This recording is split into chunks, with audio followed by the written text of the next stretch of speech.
about talking about the particulars of the case.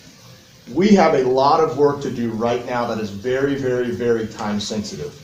And I have got a skeleton crew here because I've got everybody at the center working on the case that I can afford to pull away from here. I need more people. We're drowning right now. And so, yeah, really, I need the person hired last week. We're treading water, but that's to hire someone with more qualifications instead of someone just off the streets where I have to spend time training and then pull my staff from the center back in here to train. Because this is just not a job that you can come in and do on day one. Okay, so this is a clip from my live a couple of days ago. I added a few things, but I'm going to try to put out some clips from my long 6-hour live because I feel like there's some good stuff in it. So this is the first one.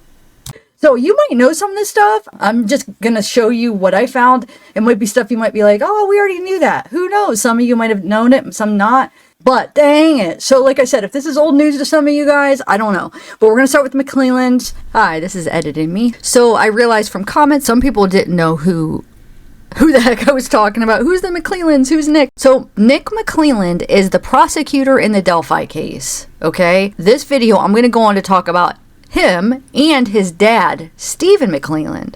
So if you hear Nick, that's the prosecutor of the Delphi Murders case. And Stephen is his father, okay? Okay, so back to the video. So I had a question. Do you guys know about his dad? Because maybe you guys know. So I'll go through this and I like to kind of feel out what you guys know. So what do you guys know about Mcleland's dad? Because I just learned, that was the most recent thing I learned and I was like, whoa. This is what I just found out today. So I haven't got to really dig too deep into it because I just found out because I'm like kind of working my way through everybody. So the last person I worked my way through was Nick. So I was going through Nick, and the reason I was wondering is because I was reading, and actually we're going to go through this blog too. We're going to read through some of this blog because it's really good. But I was reading through this blog, and they said something like, and Nicholas, don't think we don't know about your dad. Even though I was going to go through and search all through who, Nick and his family and stuff. But I did see that. I kept that in mind. And I'm like, I got to keep that. This was a couple days ago. I'm like, I wonder what's up with his dad. So when I came to him and I started searching him, I found out what they were talking about. Okay. It could mean nothing. It could mean something. But we all know about the whole Stephanie Thompson dies in an arson, they think arson fire with her daughter, right? The Flora fires, they think arson was involved. Guess who was arrested for arson? Nick's dad. Yeah. Isn't that kind of crazy? So let's just bring it up real quick. First of all, and Nick's got a little bit of a record himself too back in those days, which like I said, we're going to go through his record. I don't have really much to judge because I mean, you make mistakes when you're a kid, but I wouldn't be myself if I didn't go through people's records. That's just the way my channel is very thorough. I like to dig into everything. So just to kind of learn who these people are. Okay. So first of all, I just want to show you how this is his dad. His name's Stephen Mcleland. Basically 63, he died in December. His residence, surrounded by family, loved ones, born September 22nd, which helped me be able to verify his birthday and stuff when I was looking him up. His children are Nick of Delphi and Nicole of Logansport and Nidra of Delphi. Talks about his parents, blah, blah, blah. Okay, so this is Stephen, right? Stephen. All right, so let's go. Just wanted to show you that's who that is first before we get into. Oh, you saw his middle name is Stephen D. Mcleland, and I basically verified it with his birthday and stuff. So this is him. And like I said, in that blog makes sense because they didn't say what it was. All they said was, Nick, don't think we forgot about your dad, what he did. Oh, this is the one I want to go to right here. So here's the arson, okay? So it's from 2009. Oh yeah, that's another thing, Crystal. Conflict of interest. Terry German, so I have a little video I found that shows how they're all related. You'll see. I found a little clip of a video we are going to watch, but there is a relation between Mclelands and Germans. Yes. And so people were asking about isn't that conflict of interest? That's been, talked about and asked about, and they say, yeah, it could be, but yes, you're right. There is actually, but We'll get there. We'll get there. So right now we're just talking about his dad right now. So, but my whole point is we know there is some arsons taking place. So we know that we have Flora, we have Stephanie Thompson, we have whatever this one is, right? And also, did we ever figure out Elvis's sister, Elvis Fields' sister that died mysteriously in a fire, right? Mary? The one that took a polygraph? I have to find the details. Does anybody know the details around that? Was that an arson? Was that like a house fire? And there's probably more that I'm not even aware of as far as fires that are surrounding all this crap. Okay, so back to Nick Mcleland's dad. Freaking got arrested for arson in 2009. If you look, arson, resulting in bodily injury, break and enter dwelling of another person, burglary, okay, the arson. So this wasn't this was the big charge.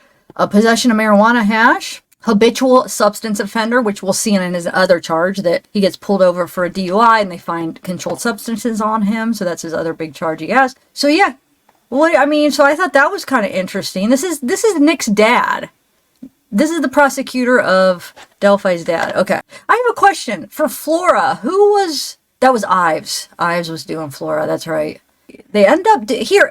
I'm not very good at reading these sentencing. Okay. So help me out. I might be silly and not thinking about this right, but when we were going through those other things, I was a little bit confused. Okay. So when they say term 10 years, jail credit 35 days. I know what that means. Suspended 3 years. Doesn't that sound like that means he did 7 years or no? So maybe somebody help me. Did he do 7 years or did he just got no years and just got 3 years suspended? Does anybody know? And I'm sure he got out early before 7 years if that's what, to me that looks like that's 7 years, right? And then he has another charge. Another charge he has. What is this one? Well, he has a couple charges. He has like an insurance charge. He has a few like minor charges, but the two big charges are the ones that I saved. I mean, I could go back and show you them all. I think there's either one other one or two other ones. Okay, so this one is it's a possession of a Schedule 1, 2, 3, or 4 controlled substances while operating a vehicle while intoxicated. So this was in 2001. A BAC at least at 0.08 or more.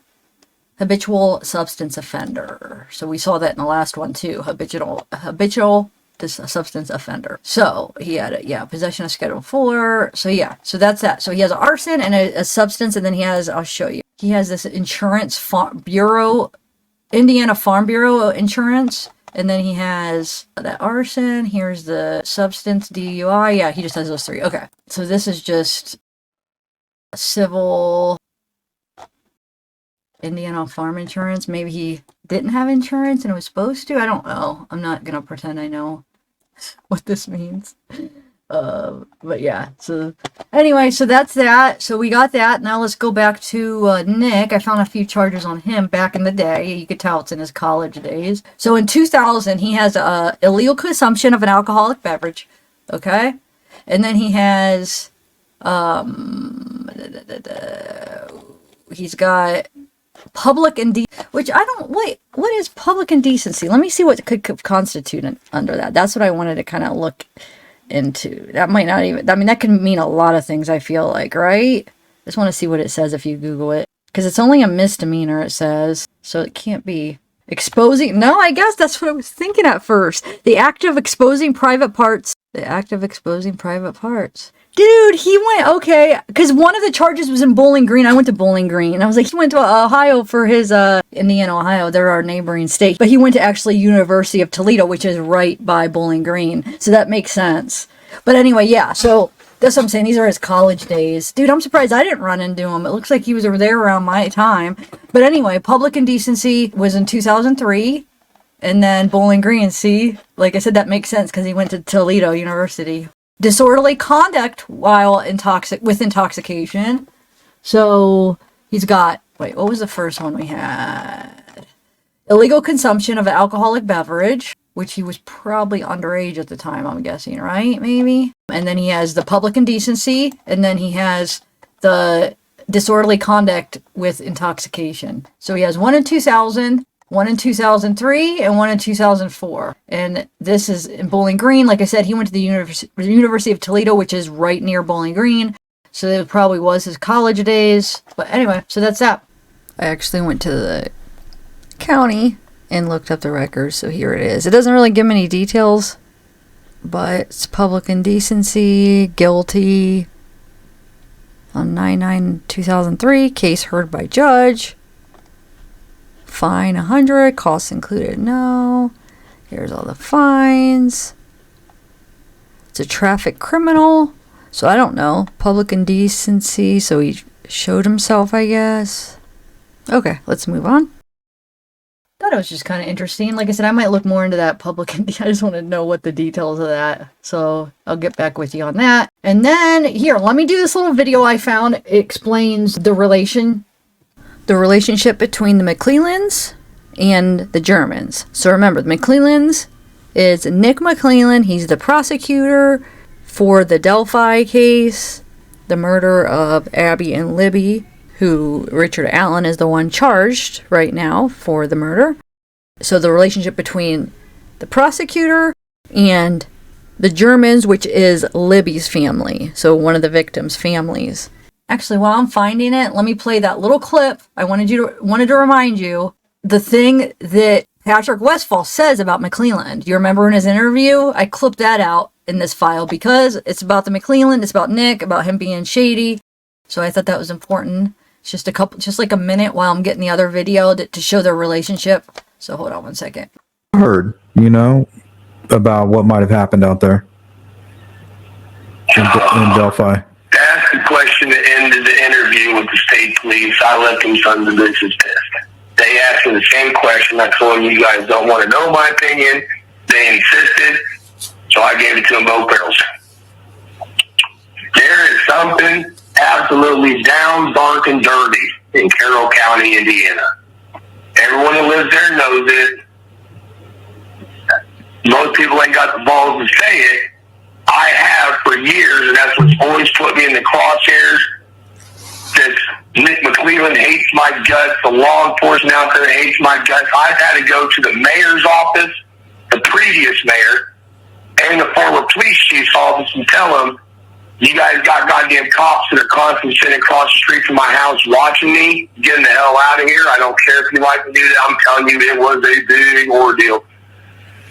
My opinion, with the dirty, sideways shit that's going on in the police department, Nick Mcleland is a dirty son of a bitch. He absolutely is a backdoor, scandalous, manipulative human being. He's got people sitting in the county jails on no bond holds while he's in their old lady's DM trying to get with them. And I'm not kidding you. Wow. He has family in the police department. He has families in the courthouse. Then McCleland's got a pretty good hold over this town. We've had a cop shortly around the time of this the Abby Libby incident. They pulled over a couple girls in town. And something in the lines of some sexual shit's going to go down if you guys want to get out of this ticket, basically. One of the girls was recording it. That cop was arrested on a Friday and had resigned by Monday, so he couldn't be charged with anything. That qualified immunity horse shit that prosecutors and cops have. Covered this dude's ass. Never made no big mainstream fuss or anything about it. We had a judge before Diener, and now, my opinion, the guy had a good personality. He was a fair judge. He was calm, level-headed, and he kept Nick Mcleland at bay with his just excessive lust for fucking going after people in the courtroom. Also, Curtis Fouts. Now, I don't know if I'll get into Curtis Fouts because I actually did do videos on Curtis. Well, I might have did membership videos on Curtis Fouts. That's a whole nother rabbit hole you could go down. Most people, I've talked about it before. Maybe in the future I'll get into that, but most people probably already know about that whole ordeal. He's saying that he liked him. And when I said he, I mean Patrick Westphal is saying that he liked Curtis Fouts.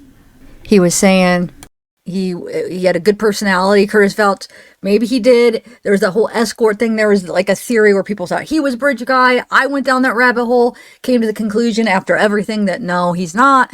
But I thought at first I was thinking he was involved. So that's a whole thing you could get into. There's some people, I don't know if people still believe that he has some possible involvement. I don't anymore. But that's what he's talking about right there is Curtis Phelps. He had to resign though. Judge Phelps. Nick Mcleland drives around Carroll County, and his front vanity plate is the boss. What? There's a lot of dark, dirty crap. My opinion, this is somebody in the city council, somebody in the police, courthouse, something in that circle, that group. The reason that they ain't found who they're looking for is because they're looking out and not in. This is somebody in their freaking circle, their freaking group. Do you know Dan Doolin? And that's what's believed the reason that cop killed himself in the park. Oh yeah, I know all about that. The cover-up that's going on. Yes, the reason everyone believes the reason that cop. Now this ain't. I don't have hard factual evidence. That cop killed himself over the cover-up, and he couldn't deal with it. That's why he killed himself. What have you? Okay, so sorry. I know we've listened to that before, but I just wanted to play that again since we were talking about Mcleland. What have you? Okay, so sorry. I know we've listened to that before, but I just wanted to play that again since we were talking about Mcleland. Okay, so here is, what was I going to play? Oh, here is that connection. Somebody, that true crime design. She does, I think she uses AI, Anthony. Now that I'm watching her, because I'm always like, man, she has like the coolest videos. And then now that I'm aware of the AI, I'm like, that's what I think she uses a lot for her stuff. Or I think it's a girl, but I think she does. Okay, so, but no, this is a good video. I'm not, she has music, so I'm not going to play the music, but it just basically shows that connection between the Germans and the Mclelands, which she does a good job at. So Michael Mcleland is Nick's paternal uncle, used to be married to a woman named Terry. Terry's a German. They divorced and Terry married Brad German, Libby's grandfather. Here's the marriage license. You can see Brad K. German, 47, and Terry A. Mcleland, 50, both of Delphi. Here's Brad and Terry. So there is a relation, by marriage. Because I don't think they had any kids. They got married after, so there wouldn't be any blood relation. But there is. I mean, a German's married to Mcleland. So it says Libby's obituary, Terry is listed as a paternal grandparent. But remember, that's not by blood, though. But, okay, so Brad is Libby's biological grandpa. Derek is Brad's son and Libby's dad. Brad married Terry Mcleland. Terry Mcleland used to be married to Nick Mcleland's uncle. So basically, Terry used to be Nick's aunt. Or I guess he would still probably call her aunt, depending on how long he was married to the uncle and if he grew up with her being his aunt.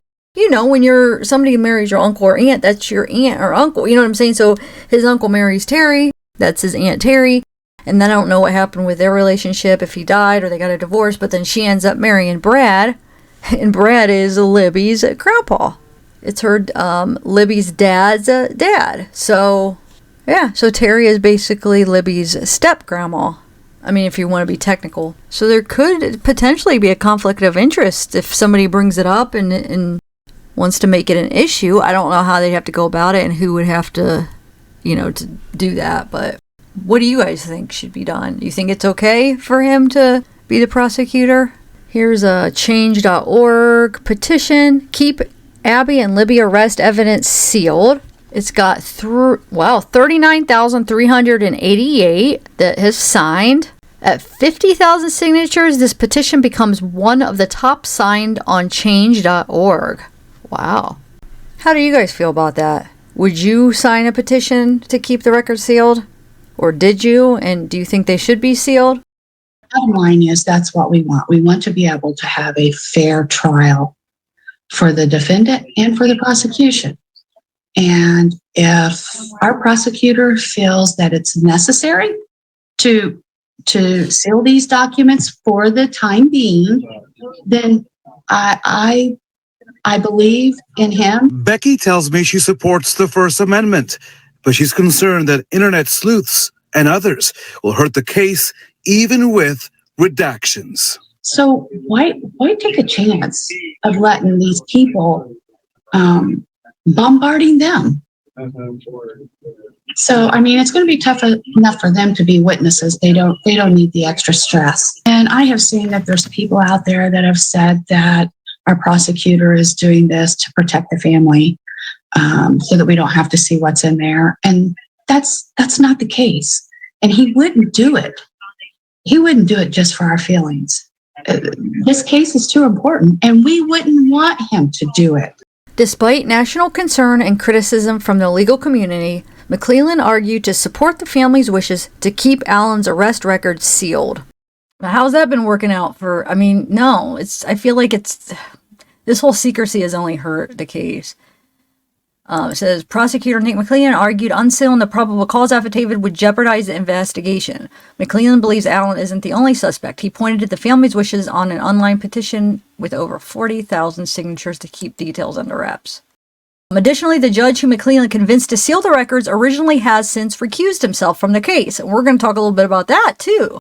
There's a little bit of, there's so much crap that it might be, hopefully I'll be able to explain everything, because there's so many little connections that I don't even know them all yet, but you guys, hopefully I'm not going to confuse you all. Is it fair, appropriate, or possible for Mcleland to prosecute this case even though it's connections to one of the victims and her family? What do you guys think? Do you think it's fair?